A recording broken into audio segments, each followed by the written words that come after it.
आज हम अपने अध्ययन के लिए कुलुसियों के अध्याय 1 पर ध्यान केंद्रित करेंगे।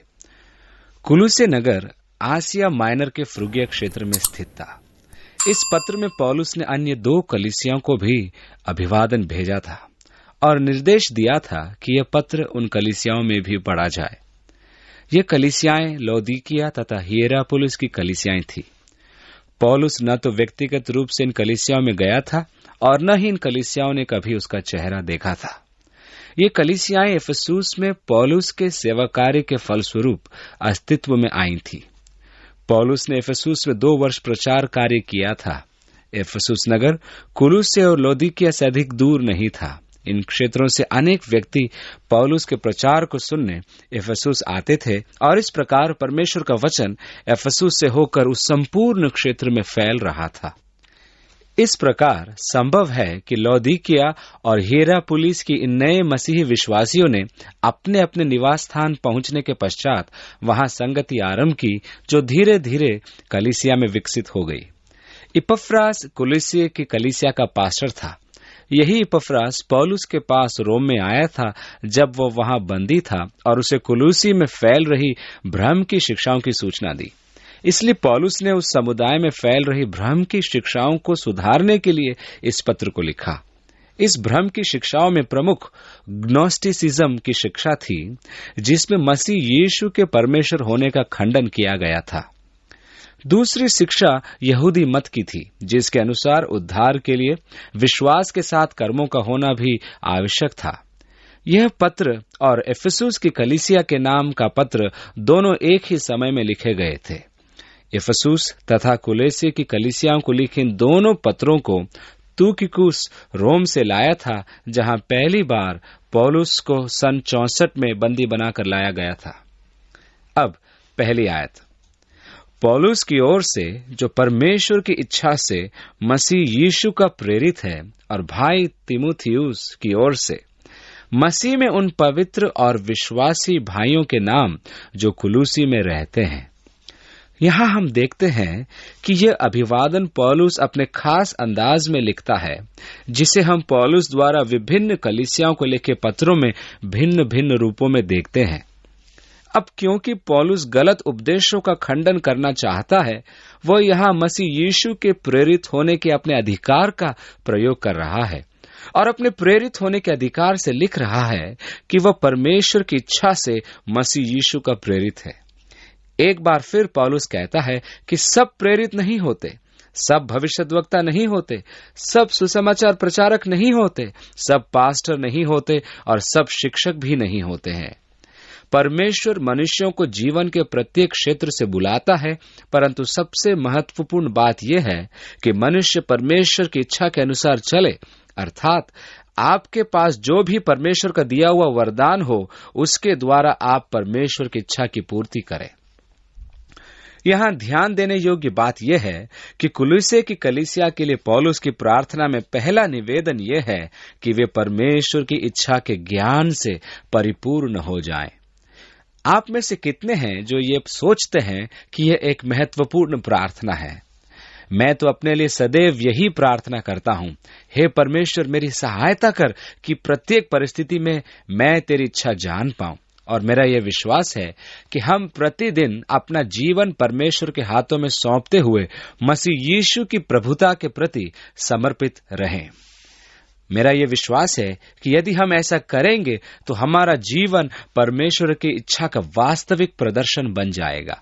मैं विश्वास करता हूं कि यदि मैं सुबह यह कहूं, प्रभु मेरा जीवन तेरा है और आज मैं तेरा सेवक बनना चाहता हूं, मैं चाहता हूं कि तू अपनी आत्मा के द्वारा मेरा मार्गदर्शन कर, मैं चाहता हूं कि तू मेरे गलत निर्णयों का निवारण कर और बस प्रभु मेरे जीवन को अपने नियंत्रण में रख। इस प्रकार यदि मैं अपने आप को प्रभु को सौंप देता हूं, तो जैसे जैसे दिन बीतता जाता है, मेरा जीवन परमेश्वर के उद्देश्य और योजना का प्रत्यक्ष प्रदर्शन बनता जाता है। अब समस्या यह होती है कि परमेश्वर मेरी दिनचर्या की सूची तैयार करके मुझे नहीं देता कि मुझे 9 बजे क्या करना है, 10:30 बजे कहां जाना है और 11 बजे लौटने के बाद किससे मिलना है, ताकि सुबह उठकर मैं ये कह सकूं, ठीक है प्रभु, जो कुछ तूने दिखाया आज मैं उसे दिन भर करूंगा। परंतु एक दिलचस्प बात है कि परमेश्वर आपको तब तक दूसरा कदम नहीं दिखाता जब तक कि आप पहला कदम नहीं रख लेते। परमेश्वर ने फिलिप्पुस से कहा, गाजा को जा, और वो गया। उसने यह भी कहा कि वह रेगिस्तान है, परंतु पहले से वो जानता था उसके अनेक कार्य थे जो उसे गाजा जाने में बाधक हो सकते थे, क्योंकि वह रेगिस्तानी क्षेत्र था और सामरिया में वह आत्मिक जागरण में व्यस्त था, जहां सैकड़ों व्यक्ति मसीह यीशु में विश्वास ला रहे और अनेक चमत्कार हो रहे थे। परंतु परमेश्वर उसे इस प्रभावी सुसमाचार प्रचार अभियान से निकालकर रेगिस्तान में ले जाना चाहता था। वह चाहता तो सामरिया में ही रुका रहता और कह देता, ओ प्रभु, अभी रहने दो, क्या तू यहाँ होने वाले काम नहीं देख रहा? तू मुझे गाजा क्यों भेजना चाहता है?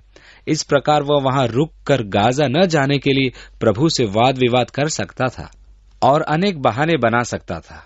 वह यह भी कह सकता था कि यह प्रभु नहीं हो सकता जो मुझे ऐसा आदेश देता है। वह तो एक रेगिस्तानी क्षेत्र है और निश्चय ही प्रभु चाहेगा कि मैं वहां उपस्थित रहूं जहां प्रभावी कार्य हो रहा है, इसलिए प्रभु नहीं हो सकता। परंतु यदि वह गाजा नहीं जाता तो उसे दूसरा आदेश प्राप्त नहीं होता। इस प्रकार आप स्वयं देखेंगे कि हमारी समस्या यह है कि हम सदैव प्रथम आदेश का पालन नहीं करते और परिणाम स्वरूप हमें दूसरा आदेश प्राप्त नहीं होता। जब तक पहले आदेश का पालन न किया जाए तब तक दूसरा आदेश प्राप्त नहीं होता है, गाजा को जा। और जब वह गाजा को गया तो उसने एक रथ देखा जो कूश अर्थात इथियोपिया जा रहा था। तब प्रभु ने उससे कहा, रथ के साथ हो ले। यह दूसरा आदेश था। और इस प्रकार परमेश्वर की इच्छा उस पर एक के बाद एक प्रकट होती गई। हमारे जीवन में भी ऐसा ही होता है कि परमेश्वर एक के बाद एक आदेश देता है। पौलुस जो परमेश्वर की इच्छा के अनुसार यीशु मसीह का प्रेरित है, मैं जो भी हूं परमेश्वर की इच्छा से हूं। तीमुथियुस को पौलुस प्रभु में अपना प्रिय पुत्र कहता है। वो पौलुस का साथी था। संभवतः पुत्र का अर्थ कोई समझ नहीं पाए, परंतु पौलुस और तीमुथियुस ने पिता और पुत्र का सा तालमेल बनाया हुआ था। फिलिपियों की कलीसिया को पौलुस ने लिखा, मैं तुम्हारा समाचार लेने तीमुथियुस को भेज रहा हूं, क्योंकि सुसमाचार के विषय में मेरे साथ तीमुथियुस के अतिरिक्त कोई और एकमत नहीं है। प्रभु के ज्ञान एवं सेवा के समर्पण में उसने पौलुस के मन को जीत लिया था। कभी कभी ऐसे व्यक्तियों को खोज पाना अत्यधिक कठिन होता है जिनमें प्रभु की सेवा के निमित्त आपके जैसा ही दर्शन और आपके जैसा ही समर्पण हो। यह पत्र पौलुस कुलुसी के उन पवित्र जनों को लिख रहा है जो चुने हुए एवं मसीह में विश्वास योग्य भाई हैं। यहाँ ध्यान दीजिए कि कलीसिया में झूठी शिक्षाएं प्रवेश कर रही थीं और पौलुस इन झूठी शिक्षाओं के सुधार हेतु ये पत्र लिख रहा है, परंतु वह उन्हें सर्वप्रथम पवित्र जन कहता है, फिर विश्वास योग्य भाई कहता है और तब अपना विशेष संबोधन मसीह में प्रयोग करता है। दूसरी आयत में लिखा है, हमारे पिता परमेश्वर की ओर से तुम्हें अनुग्रह और शांति प्राप्त होती रहे। हम तुम्हारे लिए नित्य प्रार्थना करके अपने प्रभु यीशु मसीह के पिता अर्थात परमेश्वर का धन्यवाद करते हैं। पौलुस अपने प्रत्येक पत्र में पाठकों के लिए अपनी प्रार्थनाओं का उल्लेख करता है और कहता है, परमेश्वर मेरा गवाह है। वह रोमियो की कलीसिया को लिखता है कि वह प्रभु यीशु मसीह के द्वारा पिता परमेश्वर के सामने घुटने टेक कर अपनी प्रार्थनाओं में उनका उल्लेख करता है। वह इफिसियों की कलीसिया को लिखे अपने पत्र में भी 2 बार प्रार्थना करता है। वह अपने अन्य पत्रों में भी अपनी प्रार्थनाओं का उल्लेख करता है। पौलुस एक प्रार्थनाशील व्यक्ति था। परमेश्वर द्वारा सामर्थ्य रूप में उपयोग में लाए जाने वाले प्रत्येक जन के साथ ये सत्य है कि वे प्रार्थनाशील होते हैं। चौथी आयत, क्योंकि हमने सुना है कि मसीह यीशु पर तुम्हारा विश्वास है और सब पवित्र लोगों से प्रेम रखते हो, उस आशा की हुई वस्तु के कारण जो तुम्हारे लिए स्वर्ग में रखी हुई है, जिसका वर्णन तुम उस सुसमाचार के सत्य वचन में सुन चुके हो। यहाँ एक बार और देखने को मिलता है कि विश्वास, आशा और प्रेम तीनों साथ साथ रखे गए हैं। पौलुस कुरिन्थ की कलीसिया को लिखे अपनी पहली पत्री में भी यही उल्लेख करता है, विश्वास, आशा और प्रेम स्थायी हैं। ये वे गुण हैं जो एक विश्वासी में होने आवश्यक हैं, अर्थात उनका विश्वास, उनका प्रेम तथा उनकी आशा।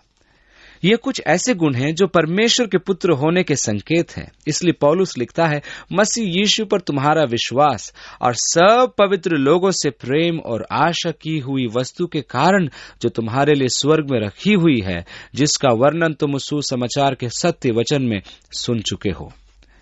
इफिसुस की कलीसिया के लिए पौलुस की एक प्रार्थना यह थी कि वे जान ले कि उनके बुलाए जाने की आशा क्या है। यदि आप भी अब तक ये जान गए होते कि आपके लिए स्वर्ग में क्या है, तो आप निश्चय ही पतरस के इस आदेश का पालन करते कि हमारे प्रभु यीशु मसीह के परमेश्वर और पिता का धन्यवाद हो, जिसने यीशु मसीह के मरे हुओं में से जी उठने के द्वारा अपनी बड़ी दया से हमें जीवित आशा के लिए नया जन्म दिया, अर्थात एक अविनाशी और निर्मल और अजर मिरास के लिए जो तुम्हारे लिए स्वर्ग में रखी है, जिनकी रक्षा परमेश्वर की सामर्थ्य से विश्वास के द्वारा उसके उद्धार के लिए जो आने वाले समय में प्रकट होने वाली है की जाती है। यह आयत पहला पतरस के प्रथम अध्याय के 3 आयत में पाई जाती है। यह उस महिमा में राज्य की अर्थात मसीह यीशु के राज्य की आशा है। इस प्रकार वह आशा जो तुम्हारे लिए स्वर्ग में रखी थी वो तुम्हारे पास आ गई, अर्थात सुसमाचार का सत्य वचन तुम्हारे पास आ गया, वरन संपूर्ण संसार में आ गया। यह दिलचस्प बात है कि पौलुस घोषणा करता है कि उस समय सुसमाचार सारे जगत में पहुंच गया। बिना वायुयानों के, बिना सैटेलाइट टीवी के, बिना रेडियो के आरंभिक कलीसिया सुसमाचार को संसार में फैलाने में सक्षम रही। उन्होंने मसीह यीशु के दिए आदेश का पालन किया, सारे जगत में जाकर सारी सृष्टि के लोगों को सुसमाचार प्रचार करो। और यहाँ पौलुस घोषणा करता है कि यह कार्य पूरा हो गया है। मसीह यीशु के स्वर्गारोहण के अभी मात्र 32 वर्ष ही हुए थे कि यह कार्य पूरा हो गया। इस समय न तो किसी आराधनालय का निर्माण किया गया था, न ही किसी सेमिनारी की स्थापना की गई थी, न ही कोई कार्यक्रम थे। तो फिर यह कार्य कैसे किया गया? ये पवित्र आत्मा के सामर्थ द्वारा किया गया था। और ये सत्य है कि उस युग में सुसमाचार प्रचार के लिए कलीसिया पवित्र आत्मा के मार्गदर्शन पर निर्भर रहती थी। मैं उनके साथ कदापि सहमत नहीं होता जो कहते हैं कि आरंभ में कलीसिया को पवित्र आत्मा प्रदान किया गया था कि विश्वासी सक्रिय हो जाएं, और जब वे एक बार सक्रिय हो गए तो फिर उन्हें पवित्र आत्मा के सामर्थ की आवश्यकता नहीं रही। इसलिए परमेश्वर ने अपनी आत्मा वापस ले ली और अब विश्वासी अपनी क्षमता में प्रचार कार्य आगे बढ़ाएंगे। कहने का अर्थ यह है कि विश्वासी अब अपनी बुद्धि के आधार पर और अपनी सेमिनारी के अनुसार प्रचार करेंगे। परंतु आज हमारे पास ये सब होते हुए भी हम संपूर्ण जगत में सुसमाचार प्रचार करने में सफल नहीं हो पा रहे हैं। आज मसीह यीशु को जानने वालों की संख्या आज से 30 वर्ष पूर्व के विश्वासियों की तुलना में औसतन बहुत कम है। सत्य तो यह है कि संसार में जनसंख्या वृद्धि और सुसमाचार प्रचार को देखते हुए ऐसा प्रतीत होता है कि यदि यही हाल रहा तो सन 2021 में विश्व की कुल जनसंख्या के केवल 5% लोगों ने ही सुसमाचार सुना होगा। सेमिनारी, रेडियो एवं टीवी कार्यक्रम, ज्ञान एवं साधन तथा योजना एवं विविध प्रचार प्रणालियां आदि होते हुए भी कलीसिया दोषी ही ठहराई जाएगी। इसका अर्थ स्पष्ट है कि पवित्र आत्मा के सामर्थ्य एवं क्षमता की बहुत जरूरत है। मैं विश्वास करता हूं कि कलीसिया द्वारा इस पीढ़ी को सुसमाचार पहुंचाने के कार्य में एकमात्र आशा पवित्र आत्मा का सामर्थ्य तथा उसका मार्गदर्शन है। मेरे विचार में यह कार्य केवल मानवीय साधनों से संभव नहीं है, और मेरे विचारों में परमेश्वर चाहता भी नहीं कि हम ऐसा करें। मैं विश्वास के साथ कहता हूं कि कलीसिया संसार में मसीह की गवाह तब ही बन सकती है जब वो प्रार्थना और आत्मा के मार्गदर्शन में रहे, क्योंकि लिखा है, जब पवित्र आत्मा तुम पर आएगा तुम सामर्थ्य पाओगे और यरूशलेम और सारे यहूदिया और सामरिया में और पृथ्वी की छोर तक मेरे गवाह होगे। और इस प्रकार के गवाह बनने के लिए हमें जिस सामर्थ्य की आवश्यकता है वह है पवित्र आत्मा का सामर्थ्य, और यदि हम उसका इनकार एवं तिरस्कार करें तो हम निश्चय ही जगत में सुसमाचार फैलाने के कार्य में विफल होंगे। इस प्रकार अध्याय के पद 23 में पौलुस फिर से इस तथ्य का उल्लेख करता है कि सुसमाचार सारे जगत में प्रचार किया जा चुका है। कुछ लोग ऐसे भी कहते हैं यीशु का फिर से आगमन तो तब तक नहीं हो सकता जब तक कि सुसमाचार संपूर्ण जगत में प्रचार न किया जाए। परंतु सुसमाचार प्रचार तो संपूर्ण जगत में किया जा चुका है और वह फल उत्पन्न करता है। सुसमाचार की महिमा यही है कि वह फल उत्पन्न करता है। और देखो, संसार में सुसमाचार जहां जहां स्वीकार किया गया, वहां वहां उसके फल मनुष्यों तथा राष्ट्रों के जीवनों में दिखाई देते हैं।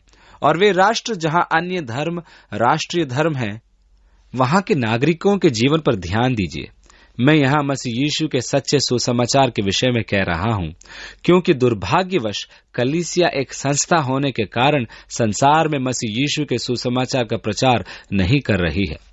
वह संस्था के रूप में धर्म मात्र ही रह जाती है और विश्व के धर्मों में से एक धर्म कहलाती है, क्योंकि वह अधिकांश समय मसीह यीशु के सुसमाचार का प्रचार नहीं करती। कुछ ऐसे राष्ट्र हैं जो इस धर्म रूपी कलीसिया के प्रभाव में आ गए हैं, परंतु वे सुसमाचार निमित्त लाभदायी नहीं हैं। परंतु वे राष्ट्र जो मसीह यीशु के सुसमाचार के प्रभाव में आए हैं, वहां के मनुष्यों के जीवन में आप सुसमाचार के फलों को देख सकते हैं। सुसमाचार का एक फल है स्वतंत्रता से प्रेम, अर्थात स्वाधीनता के प्रति प्रेम। कुछ राष्ट्रों की स्थापना ऐसे लोगों ने की थी जो परमेश्वर की आराधना के लिए स्वतंत्रता की खोज में थे, जिनमें प्रशासन न तो कलीसिया को निर्देश दे, न सहायता दे और न ही कलीसिया के सदस्यों से कर वसूल करे। वे एक राजकीय कलीसिया की खोज में कदापि नहीं थे। यूरोप में अंधकार का कारण है राजकीय कलीसियाएं। यूरोप के उन देशों में जहां राजकीय कलीसियाएं हैं, वहां कलीसिया की देखरेख सदस्यों से प्राप्त करों के द्वारा की जाती है। वहां आप देखेंगे कि कलीसिया का पतन हो रहा है, वह मर चुकी है। पहले जमाने में ऐसे मनुष्य थे जिन्हें मसीह यीशु के सुसमाचार के कारण स्वतंत्रता से प्रेम था और उन्होंने उसके अनुकूल अपने राष्ट्र की स्थापना की, और यही कारण था कि स्वतंत्रता तथा स्वाधीनता का प्रेम उनके लिए ऐसा महत्व रखता था। परंतु जैसे जैसे कलीसिया की गवाही समाप्त होती गई और सांसारिक बातें प्रवेश करती गई, वैसे वैसे हम देखते हैं कि स्वतंत्रता खत्म होती जा रही है।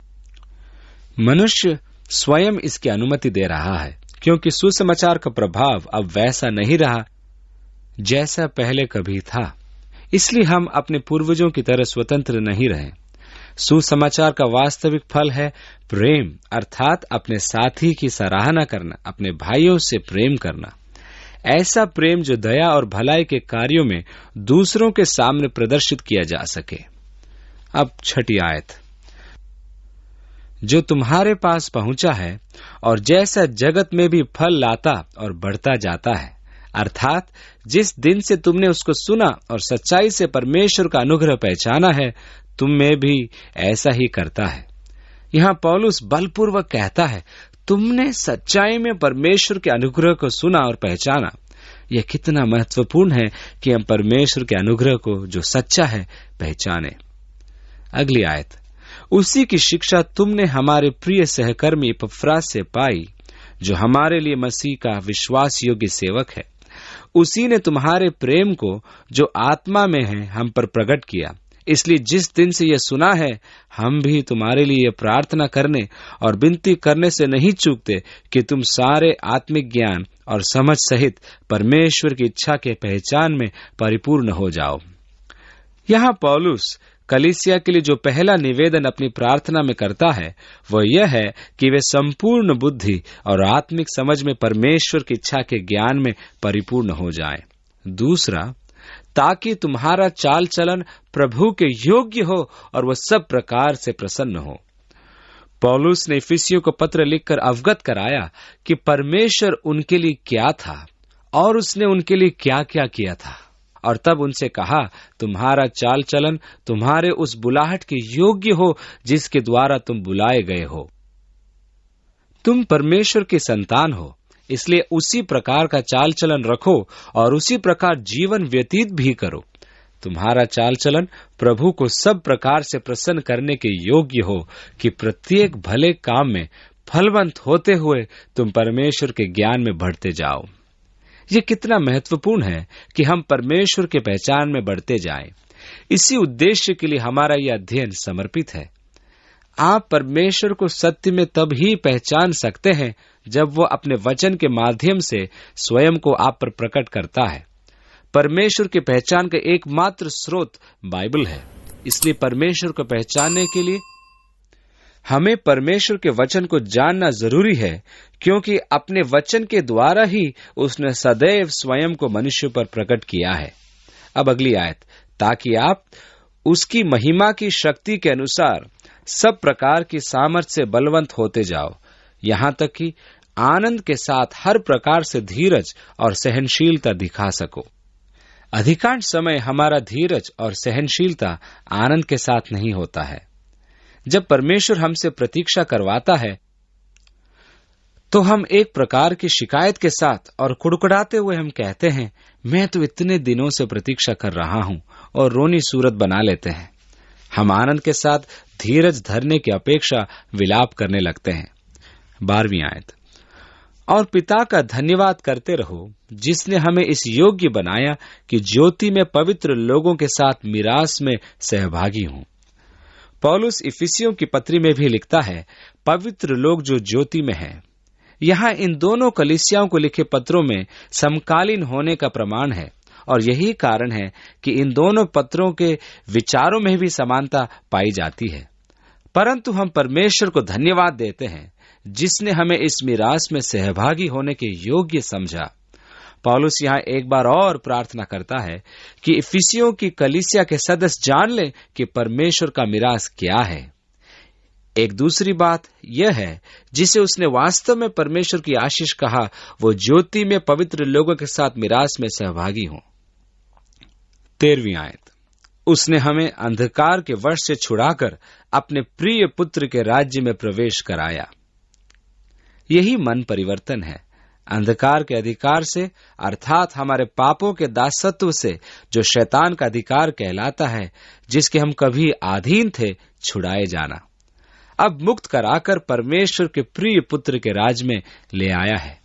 हम धर्मशास्त्र में परमेश्वर के राज्य के बारे में बहुत कुछ पढ़ते हैं, और हम प्राय सोचते हैं कि यह एक आने वाला राज्य है। बहुतों का ऐसा मानना भी है, परंतु आपके लिए यह एक वर्तमान राज्य है, और आपके लिए यह एक वर्तमान अनुभव है। आप स्वयं देख सकते हैं कि जिस क्षण आप मसीह यीशु के समक्ष घुटने टेक कर उसे अपना राजा एवं प्रभु स्वीकार करते हैं, उसी क्षण आप उसके राज्य के अंग बन जाते हैं। मैं परमेश्वर के राज्य में हूं। मैंने अपना जीवन एक निष्ठावान नागरिक और सेवक के रूप में समर्पित कर दिया है, क्योंकि अब वह मेरा राजा है, इसलिए मैं उसके राज्य की प्रजा हूं।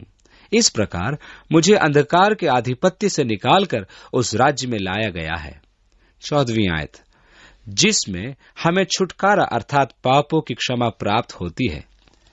यहां फिर से कुलुसियों की पत्री के अध्याय 1 की भव्य आशीष का उल्लेख है, छुटकारा अर्थात पापों की क्षमा। अगली आयत, वह तो अदृश्य परमेश्वर का प्रतिरूप। पौलुस हमें यीशु के बारे में अनेक सच्चाइयों को बता रहा है। स्मरण रखिए कि ग्नोस्टिक तथा उनकी झूठी शिक्षाएं जो कुलुसियों की कलीसिया में प्रवेश कर रही थी, यीशु के परमेश्वर होने का खंडन करती थी। इसलिए यहाँ पौलुस यीशु की सर्वोच्चता के बारे में बताता है। वह अदृश्य परमेश्वर का प्रतिरूप है। यूहन्ना के अध्याय 1 में लिखा है, परमेश्वर को किसी ने कभी नहीं देखा, एकलौता पुत्र जो पिता की गोद में है, उसी ने उसे प्रकट किया। यूहन्ना 1 के 14 में लिखा है, और वचन देहधारी हुआ, अनुग्रह और सच्चाई से परिपूर्ण होकर हमारे बीच में डेरा किया, और हमने उसकी ऐसी महिमा देखी जैसी पिता की एकलौते की महिमा। वह अदृश्य परमेश्वर का प्रतिरूप था। इब्रानियों अध्याय 1 में वह परमेश्वर की महिमा का तेज या महिमा की आभा और उसका प्रकट रूप है। यीशु परमेश्वर का रूप है, अर्थात अदृश्य परमेश्वर का प्रतिरूप। वह संपूर्ण सृष्टि में पहलौटा है, या जैसे कि यूनानी संस्करण में व्यक्त है कि सबसे पहले। यहाँ पहले का अर्थ अंकों में 1, 2 या 3 से नहीं, इसका वास्तविक अर्थ यह है कि वह सबसे श्रेष्ठ है। वह संपूर्ण सृष्टि में सर्वश्रेष्ठ है। 16वीं आयत, उसी में सारी वस्तुओं की सृष्टि हुई। उत्पत्ति अध्याय 1 से मालूम होता है, आदि में परमेश्वर ने सृष्टि की। यहाँ परमेश्वर के लिए उपयोग किया गया शब्द है इलोहीम, जो बहुवचन में है। ये सत्य है कि लेखक ने परमेश्वर की व्याख्या बहुवचन से की है। आदि में परमेश्वर ने आकाश और पृथ्वी की सृष्टि की।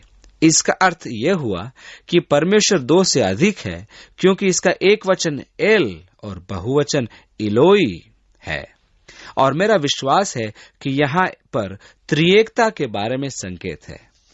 जब मनुष्य की रचना का समय आया तो परमेश्वर ने कहा कि हम मनुष्य को अपने स्वरूप के अनुसार अपनी समानता में बनाएं।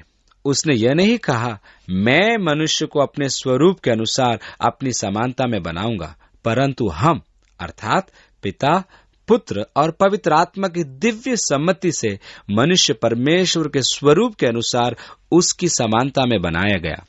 इस प्रकार यूहन्ना के अध्याय 1 में हम देखते हैं, आदि में वचन था और वचन परमेश्वर के साथ था और वचन परमेश्वर था और वही आदि में परमेश्वर के साथ था। सब कुछ उसी के द्वारा उत्पन्न हुआ है और जो कुछ उत्पन्न हुआ उसमें से कोई भी वस्तु उसके बिना उत्पन्न नहीं हुई। यीशु सृष्टिकर्ता है। सब कुछ उसी के द्वारा उत्पन्न हुआ है। सब कुछ का अर्थ है आकाश और पृथ्वी की सब वस्तुएं। दूसरे शब्दों में संपूर्ण जगत उसके द्वारा सृजा गया है। वे वस्तुएं जो प्रत्यक्ष हैं तथा अप्रत्यक्ष हैं। वह दृश्यमान भौतिक संसार जो आप देखते हैं तथा अदृश्य संसार जिसे आप नहीं देखते, अर्थात आत्मिक संसार, स्वर्गदूत तथा आत्माओं के विभिन्न वर्ग जिन्हें यहाँ राज्य एवं अधिकारी या प्रधानता या शक्ति कहा गया है, सब कुछ उसी के द्वारा तथा उसी के लिए बनाया गया। इसलिए वह केवल सृष्टिकर्ता ही नहीं वरन उसी के लिए सारी वस्तुएं सृजी गई हैं। सब कुछ उसके द्वारा सृजा गया और उसके लिए सृजा गया। स्वर्गदूत, संपूर्ण जगत, जगत की सब वस्तुएं उसी के लिए सृजी गई हैं और इसमें आप भी शामिल हैं। आप उसकी इच्छा तथा उद्देश्य के निमित्त सृजे गए हैं। मनुष्य प्राय इस विचार को स्वीकार नहीं करते हैं। वे विरोध करते हैं क्योंकि यह स्वतंत्रता परमेश्वर ने स्वयं उन्हें दी है। क्योंकि जब उसने आपकी रचना की तब उसने आप में स्वतंत्र इच्छा एवं चयन करने की क्षमता को भी सृजा। आप उसके स्वरूप में सृजे गए हैं। परमेश्वर में आत्मनिर्णायक व्यक्तित्व है और इसी रूप में उसने आपकी सृष्टि की, अर्थात आपको भी आत्मनिर्णय की या चयन की क्षमता प्रदान की है। आपके साथ सार्थक सहभागिता रखने के लिए परमेश्वर को ऐसा करना आवश्यक था। मनुष्य की शरीर रचना तथा परमेश्वर की बुद्धि का अध्ययन करते हुए मुझे समझ में आया कि परमेश्वर हमें जटिल रोबोट बना सकता था और उन समस्त कार्यों को जिन्हें हम मानव रूप में पूर्ण कर सकते हैं करने में समर्थ बना सकता था, परंतु अर्थपूर्ण प्रेम एवं अर्थपूर्ण संगति के लिए रोबोट सक्षम नहीं होते। इन गुणों के लिए आपको चुनने की स्वतंत्रता की आवश्यकता होती है। इसलिए परमेश्वर ने हमारी रचना में चयन की क्षमता डाली और यदि आप उस चयन की स्वतंत्रता का सदुपयोग करके उसके लिए जीवन व्यतीत करते हैं तो आपका जीवन समृद्ध होगा, परिपूर्ण होगा तथा संतोषजनक होगा। यदि आप अपनी चयन की स्वतंत्रता का उपयोग अपने स्वार्थ के लिए करते हैं तो आपका जीवन सारहीन, फलहीन तथा निराशाजनक होगा। प्रभु यीशु मसीह समस्त सृष्टि में श्रेष्ठ या पहलौठा है। आदि में परमेश्वर संसार, सितारों, ग्रहों और किसी भी प्रकार के जीवन से पहले उसका अस्तित्व था। इससे पूर्व की स्वर्गदूत थे, वह था। वह अनादि है। वह सदैव अस्तित्ववान था। वह स्वयं में अस्तित्व रखता है। वह समस्त सृष्टि से पहले का है और समस्त सृष्टि उसमें स्थिर है। यूनानी भाषा में इसका अर्थ है स्थिर की गई है। अणु एवं बिजली के नियमों के खोज के प्रकाश में यह व्यक्तित्व बड़ा ही दिलचस्प है। बिजली के संबंध में कोलंब नामक एक वैज्ञानिक ने पता लगाया कि बिजली के प्रवाह की दो अलग धाराएं एक दूसरे को खींचती है, जिसके कारण बल्ब जलता है और पंखा चलता है, परंतु एक जैसी धाराएं एक दूसरे से दूर भागती है। इसलिए यदि एक जैसी धारा को बल्ब या पंखे के दोनों सिरों में लगाया जाए तो वह काम नहीं करते। इसी प्रकार मैं आपको चुंबक का एक उदाहरण देता हूं। हमारे पास एक ऐसा छोटा बक्सा था जो कफन की तरह लगता था। उसमें एक तरह का गुड्डा था। उसे ऐसी बुद्धिमानी से बनाया गया था कि आप उस गुड्डे को खड़ा कर सकते थे। उस बक्से में एक चुंबक ऊपर नीचे फिसलता था। जब वह चुंबक पैरों की ओर होता था तब वह गुड्डा लेटा रहता था, और जब वह चुंबक सिर की ओर आ जाता था तब वह गुड्डा बाहर आ जाता था, क्योंकि चुंबक के दोनों सिरे एक समान होने के कारण वे एक दूसरे को धक्का देते थे। ऐसी स्थिति में कोई कितनी भी कोशिश कर ले, वह उस गुड्डे को कभी लिटा नहीं पाता था। यही एक अद्भुत बात है। यही तो वह प्रकृति का नियम है जिसे कॉलम नामक वैज्ञानिक ने पता लगाया। आणविक रचना के सिद्धांत के अनुसार अणु में जो प्रोटॉन होते हैं उनमें से 2 प्रोटॉन जुड़े रहने के लिए लगभग 5 से 10 किलोग्राम के तुल्य की शक्ति की आवश्यकता होती है। एक अणु में अनेक प्रोटॉन होते हैं, और आश्चर्य की बात तो यह है, जो वैज्ञानिक भी नहीं समझ पाते कि ऐसा क्या रहस्य है जो प्रोटॉन को जोड़े रखता है। यह कॉलम के सिद्धांत के विपरीत है। कुछ समय पूर्व वैज्ञानिकों ने कल्पना की थी कि संभव है कि वे एक प्रकार के आणविक गोंद से जुड़े रहते हैं, परंतु उसे निराधार घोषित कर दिया गया। इसका वास्तविक उत्तर बाइबल में पाया जाता है। उसी के द्वारा सब कुछ स्थिर है। यदि परमेश्वर पल भर के लिए भी अपनी पकड़ छोड़ दे तो संपूर्ण जगत एक विशाल विस्फोट में बदल जाएगा और सब कुछ नाश हो जाएगा। हे प्रभु, कृपया पकड़े रहना। अगली आयत, और वही देह अर्थात कलीसिया का सिर है। हमें ध्यान देने की आवश्यकता है कि ऐसे मनुष्य हर जगह पाए जाते हैं जो कलीसिया रूपी देह के सिर का स्थान प्राप्त करना चाहते हैं। मेरे विचार में कलीसिया की एक दुर्बलता है कि यहाँ आधिपत्य के लिए संघर्ष होता है और कलीसियाएं पद प्रतिष्ठा की लालसा से ग्रस्त होती जाती हैं। ऐसे व्यक्ति कलीसियाओं पर वर्चस्व स्थापित करना चाहते हैं। एक सच्चा ईश्वर भक्त पास्टर कभी भी अध्यक्षता की लालसा नहीं रखेगा। वह पोप बनना भी नहीं चाहेगा। वह तो वही बनना चाहेगा जो परमेश्वर उसे बनाना चाहता है। यदि वह वास्तव में परमेश्वर का भक्त है तो सच्चाई तो यह है कि परमेश्वर ने उसे जो बनाने के लिए बुलाया है उससे अधिक आकांक्षा उसमें नहीं होगी। परंतु इसमें कोई शक नहीं कि कलीसियाओं में ऐसे मनुष्य भी हैं जो पद प्रतिष्ठा की लालसा से ग्रस्त होते हैं और वे कलीसिया में प्रमुख के स्थान एवं प्रतिष्ठा को प्राप्त करने के लिए निरंतर प्रयासरत रहते हैं। ऐसी अवस्था को देखना हृदय विदारक होता है, क्योंकि मसीह वही देह अर्थात कलीसिया का सिर है। वही आदि है और मरे हुओं में से जी उठने वालों में पहलौटा। अब यीशु से पहले और भी लोग मरे हुओं में से जी उठ चुके हैं, परंतु यीशु को यहाँ पर पहलौटा कहने का अर्थ यह है कि वह कभी भी मरेगा नहीं। उनके पहले जितने भी जी उठ चुके वे फिर से मृत्यु को प्राप्त हो गए, लेकिन वह अनंत जीवन के लिए जी उठा कि सब बातों में वही प्रधान ठहरे। यही परमेश्वर का उद्देश्य एवं योजना है कि प्रत्येक क्षेत्र में यीशु को प्रधानता प्राप्त हो, सब बातों में।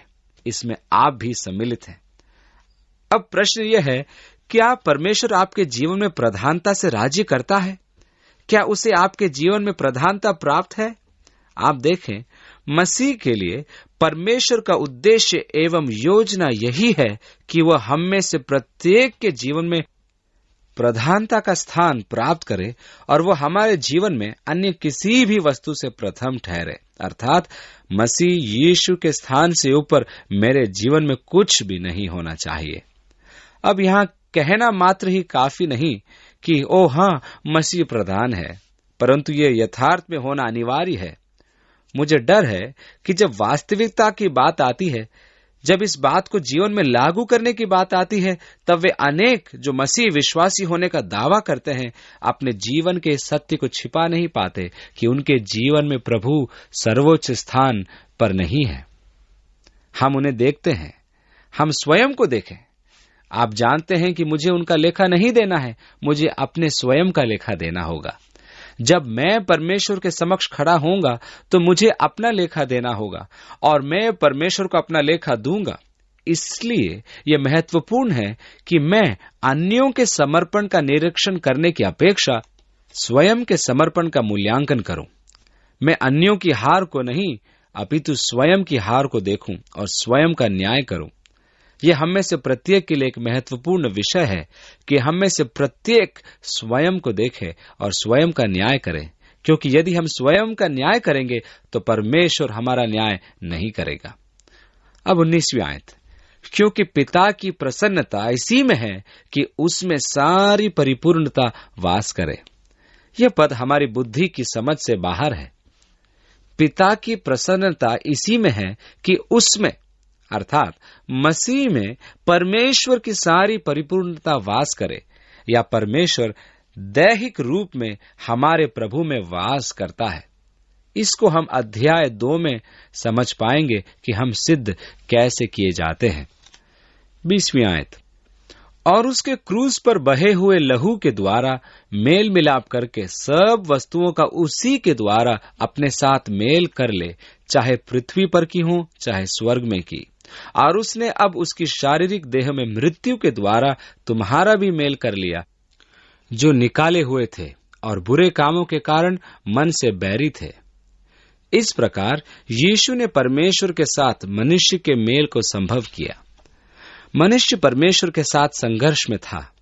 मनुष्य परमेश्वर से विद्रोह कर रहा था।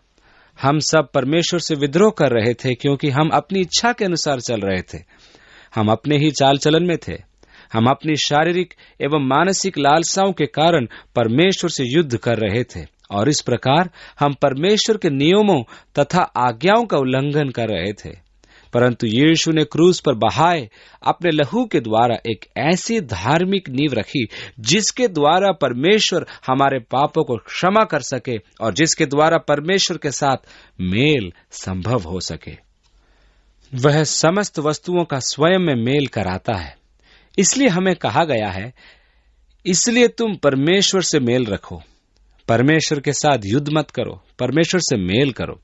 और सब वस्तुओं का मसीह यीशु के द्वारा परमेश्वर से मेल कराया गया है, चाहे पृथ्वी पर की हो या स्वर्ग की।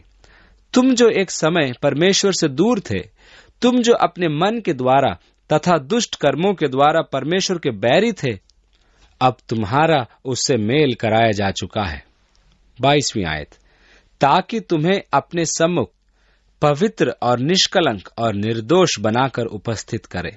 देखिए, मसीह यीशु में अपने विश्वास के द्वारा मेरे समस्त पाप एवं अधर्म क्षमा हुए हैं। जब जब यीशु मुझे पिता के सम्मुख प्रस्तुत करता है, तब तब वह मुझे निर्दोष एवं निष्कलंक तथा पवित्र बनाकर प्रस्तुत करता है। यहूदा की पत्री में हम यही पढ़ते हैं, अब जो तुम्हें ठोकर खाने से बचा सकता है और अपनी महिमा की भरपूरी के सामने मगन और निर्दोष करके खड़ा कर सकता है। ओह, क्या आप जानते हैं कि मसीह यीशु ने आपके लिए क्या क्या उपलब्ध करवाया है? आपके पापों की तथा अधर्म की संपूर्ण क्षमा। उसने यह केवल इसीलिए किया क्योंकि आप मसीह में हैं। परमेश्वर आपको पवित्र, शुद्ध एवं धर्मी मानता है, क्योंकि मसीह की धार्मिकता आपके लेखे में आ गई है, आप में जड़ दी गई है, और यह केवल आपके उस विश्वास के कारण है जो आप मसीह में रखते हैं। ये आपके द्वारा की गई किसी बड़े बलिदानों के द्वारा नहीं, परंतु मसीह यीशु में आपके सरल विश्वास के द्वारा परमेश्वर ने आपको न्यायोचित माना है। आज परमेश्वर मुझे एक धर्मी के सदृश मानता है। मैं तो स्वयं अपने आप को इस रूप में नहीं देखता हूं। मैं अपने आप को देखता हूं तो मुझे अपने समस्त दोष दिखाई देते हैं, मुझे मेरी विफलताएं दिखाई देती हैं, मुझे मेरे दोष दिखाई देते हैं। परंतु परमेश्वर मुझे यीशु के माध्यम से देखता है, और जब वह मुझे यीशु के माध्यम से देखता है तो वह मुझे निर्दोष, पवित्र और निष्कलंक ही देखता है। ओह, मुझे बहुत अच्छा लगता है। मैं मसीह में अपने उस पदवी के लिए कितना आभारी हूं। उसके कारण परमेश्वर मुझे सिद्ध मानता है। अब 23वीं आयत, यदि तुम विश्वास की नेव पर दृढ़ बने रहो और उस सुसमाचार की आशा को जिसे तुमने सुना है न छोड़ो, जिसका प्रचार आकाश के नीचे की सारी सृष्टि में किया गया और जिसका मैं पौलुस सेवक बना। यहां फिर से उस तथ्य का उल्लेख है कि सुसमाचार समस्त सृष्टि को सुनाया गया है। पहली सदी की कलीसिया सुसमाचार के प्रचार में पूरी तरह से लगी हुई थी। अब अगली आयत, अब मैं उन दुखों के कारण आनंद करता हूं जो तुम्हारे लिए उठाता हूं, और मसीह के क्लेशों की घटी उसके देह के लिए अर्थात कलीसिया के लिए अपने शरीर में पूरी किए देता हूं। धर्मशास्त्र का ये अंश समझना अत्यधिक कठिन है। मैं स्वीकार करता हूं कि मैं स्वयं इस पद को संपूर्ण तौर से नहीं जानता हूं। ऐसा प्रतीत होता है कि पौलुस कह रहा हो कि किसी प्रकार वो मसीह के दुखों को अपनी देह में पूर्ण कर रहा है, जो उसकी देह अर्थात कलीसिया के निमित्त है। ये विचार तब ही स्पष्ट हो सकता है जब हम कलीसिया के साथ यीशु के संबंधों को समझें या अपने साथ यीशु के संबंधों को समझें। मसीह यीशु में विश्वास रखने के कारण आपकी जो भी निंदा होती है तो वो वास्तव में यीशु के प्रति निंदा है। जो भी उत्पीड़न आप मसीह यीशु के कारण सहते, वो उत्पीड़न यीशु की ओर किया जाता है। पौलुस ने जान लिया कि उसकी ताड़ना, पथराव, कष्ट, यातना तथा उसका बंदी बनाया जाना सब कुछ मनुष्य का मसीह यीशु से उस बैर के कारण था। इसलिए वो मसीह यीशु के कारण कष्ट उठा रहा था। वो मसीह यीशु के कारण ही बंदीगृह में था। वो वास्तव में मसीह यीशु के कष्टों को सहन कर रहा था या उसके अपमान को सहन कर रहा था। ये वे बैर की भावनाएं थी जो मनुष्य के मन में मसीह यीशु के विरुद्ध थी। ये वह घृणा थी जो मनुष्य के मन में यीशु के विरुद्ध थी। पौलुस इसे अपना सौभाग्य मानता है कि वह उनको उठा रहा था। मैं आनंद मनाता हूं कि मैं यीशु पर आरोपित इन बातों को उठा सकता हूं, और मुझे यह सौभाग्य प्राप्त हुआ कि मैं यीशु के कष्टों की पूर्ति करूं, अर्थात यीशु के प्रति मनुष्य का बैर मुझ पर निकाला जाए और कि मैं उन्हें सहन करने के सक्षम हो जाऊं। यीशु ने हमारे साथ ऐसी ही पहचान बना रखी है कि वह आप ही हमारे साथ इन कष्टों को उठाता है। याकूब की पत्री पहले अध्याय और दूसरे पद में लिखा है, जब तुम नाना प्रकार की परीक्षाओं एवं प्रलोभनों में पड़ते हो तो इसे आनंद की बात समझो।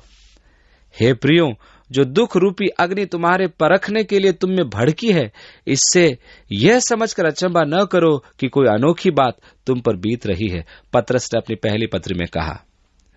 मत्ती 5:11 में लिखा है, धन्य हो तुम जब मनुष्य मेरे कारण तुम्हारी निंदा करे और सताएं और झूठ बोल बोल कर तुम्हारे विरोध में सब प्रकार की बुरी बातें कहे।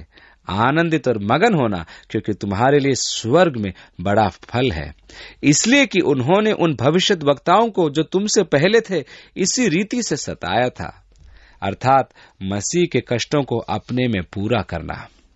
स्वाभाविक मनुष्य अब भी यीशु से घृणा करता है, और जब आप यीशु के प्रतिनिधि के रूप में उसके सामने होते हैं तो आपको उस व्यक्ति के अशिष्ट व्यवहार को सहन करना होता है, जो वास्तव में आपके साथ नहीं परंतु यीशु के प्रति ऐसा व्यवहार करते हैं।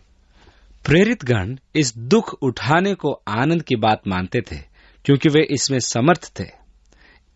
उनका आनंद इसमें था कि वे इस कष्ट को मसीह यीशु के निमित्त उठाते थे, इसलिए हमें इसे व्यक्तिगत नहीं मानना चाहिए। हम प्राय इतने अधिक संवेदनशील होते हैं कि किसी की बात को अपने ऊपर बड़ी आसानी से ले लेते हैं, जैसे कि वह हम ही पर आरोपित की गई हो। नहीं, वह तो वास्तव में मसीह यीशु पर आरोपित की जा रही है। मैं तो उसका प्रतिनिधि होने के कारण इन सब बातों को भोगता हूं।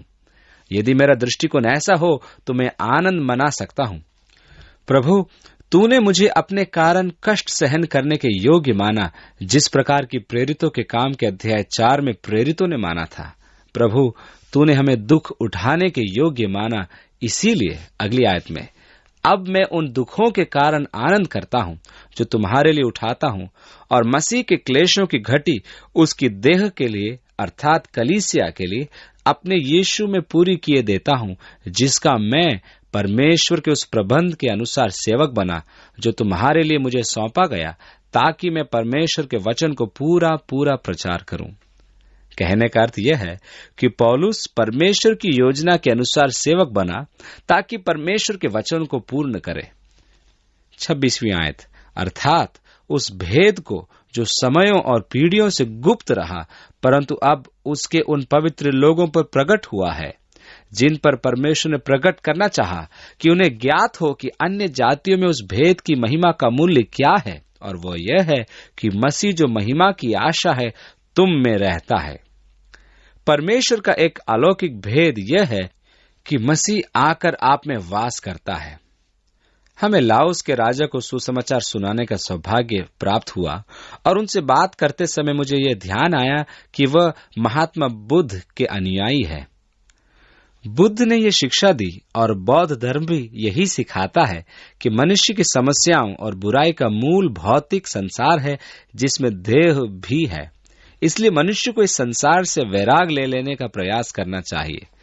स्वर्ग एक ऐसी अवस्था है जहां भौतिक संसार को छोड़कर आत्मा में वास किया जाता है, जिसका संसार से कोई संबंध नहीं। दूसरे शब्दों में, भौतिक संसार से संपूर्ण वैराग्य ले लेना ही निर्वाण है।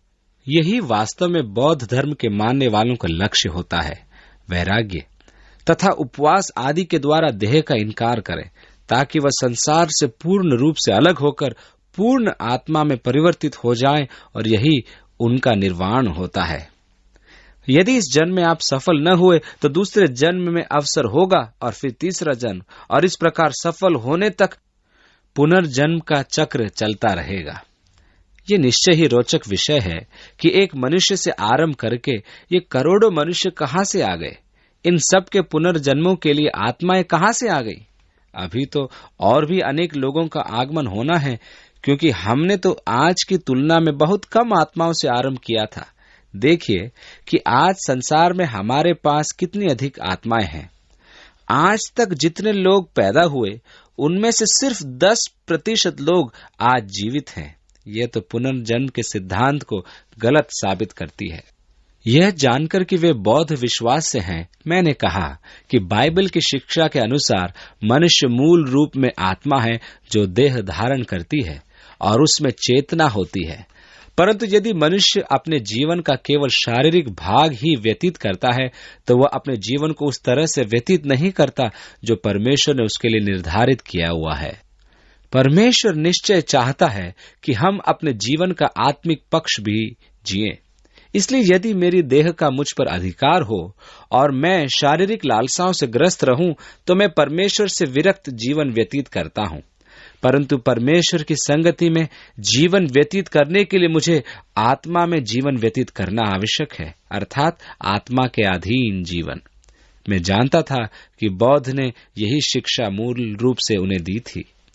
तब मैंने उनसे कहा, क्या आप जानते हैं कि इतिहास में अनेक धार्मिक अगुवे हुए हैं जिन्होंने मनुष्य के आत्मिक जीवन व्यतीत करने के विषय में अनेक महत्वपूर्ण तथ्यों का विवेचन किया है, परंतु समस्या यह है कि सत्य की शिक्षा देकर मार्ग तो उन्होंने दिखा दिया, किंतु मनुष्य को उन मार्गों में चलने के लिए सामर्थ प्रदान नहीं की, जो प्राय निराशा का कारण सिद्ध हुआ है। मैं उनकी शिक्षाओं को अवश्य सुनता हूं और मैं उनसे सहमत हूं कि मैं दैहिक जीवन व्यतीत करना नहीं चाहता। मैं परमेश्वर की संगति में रहना चाहता हूं, परंतु जब मैं इस जीवन निर्वाह में असमर्थ होता हूं तो मैं निराश हो जाता हूं। इस कारण परमेश्वर ने अपने पुत्र मसीह यीशु को भेजा कि मेरे पापों के लिए वह अपना जीवन बलिदान करे और मेरे पापों को क्षमा करे।